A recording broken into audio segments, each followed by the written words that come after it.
Ng'ennaku z'omwezi 15 omwezi guno bannayuganda balonze abakulembeze baabwe ku mutendera gwa pulezidenti n'ababaka ba paalamenti. Mu Mawokota South embiranye ebadde wakati wa munnaNupu Martin Ssejjemba ne muna NRM Susan Nakawuki nga kw'otadde ne muna FDC Yusuf Nsibambi.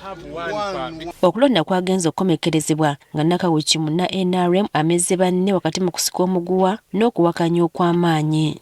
Martin Ssejjemba yevuma vulugu yalabikidde mu kulonda kuno omwabadde n'okubba obululu ekyere. Byabadde mu kalukano byabadde bingi nnyo, omwabadde okugulirira abantu, omwabadde okukyusa DRA forms, omwabadde n'okuwamba obubokisi obw'enjawulo ne batuuka okulabika obba nga bakyusakyusizza results ez'enjawulo n'ebyakoleddwa biyitirivu nnyo. Kyokka ono agamba nti kino tekigenda kumumala mu maanyi kubanga ye akimanyi obuwagizi bwabadde ku ludda lwe n'asaba abawagizi be nabo okusigala nga bagumu. Mulina okukimanya tetugenda kuzza kigere kyonna mabega wa kinne waakyo, tugenda sigala tukisitula nga kituteeka mu maaso gaffe era buli omu alina obuvunaanyizibwa nga ffenna be tuluyina olw'obusika bw'eggwanga lyaffe n'obukulembeze bwaffe obulungi. Bw'atyo asabye bannampigi okugenda mu maaso n'okulonda kwonna okugenda okuddako kubanga balina okweddiza ebifo bya gavumenti ez'ebitundu. Njagala okubakubiriza ennaku z'omwezi nga 22 mugende mutiikinga ambuleera. Bano ababbi bangi nnyo naye tuteeka okukozesa buli mukisa gwe tuyina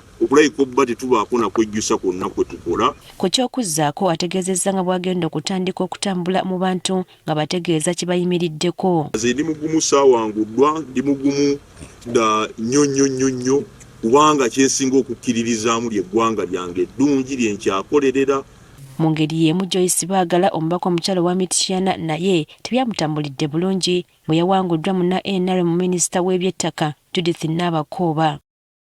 Ono obuzibu abutadde ku njawukana ze babadde nazo ng'aboludda oluvuganya kyokka bonna ne bamaliriza nga bawanguddwa.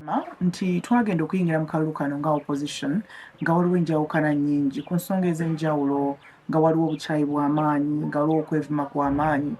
Kati ono abasabye beegatte basobole okulwana okununula eggwanga lino. Nga bw'onoogamba nti mbadde njagala gundi agudde kakati sayidi eno omuwangudde nti nammwe abasinga bakoze eki bagudde, kitegeeza bano bagudde na bano bagudde. Buli gw'oba oyagala bw'abanga agudde okkakkanya mu mutima owewedde obanga omaze okuweweera then tusituke kati bannayuganda tubawa amaanyi amapya gambe nti after all bano bembadde njagala okugwa bagudde akageri ke bagudde kati tusituke tukole bannayuganda kye beetaaga. Wabula ategeezezza nga bw'agenda okusigala ng'aweereza bannamityana mu ngeri yonna nga bw'anaaba asobodde. Nze ng'omubaka mu mukyala nja kwongera okubaweereza era nja bategeeza abantu bonna bannamityana ne Uganda yonna ti nja kwongera okubeerawo mu mbeera yonna ekwatagana n'ensonga ez'eggwanga lyaffe.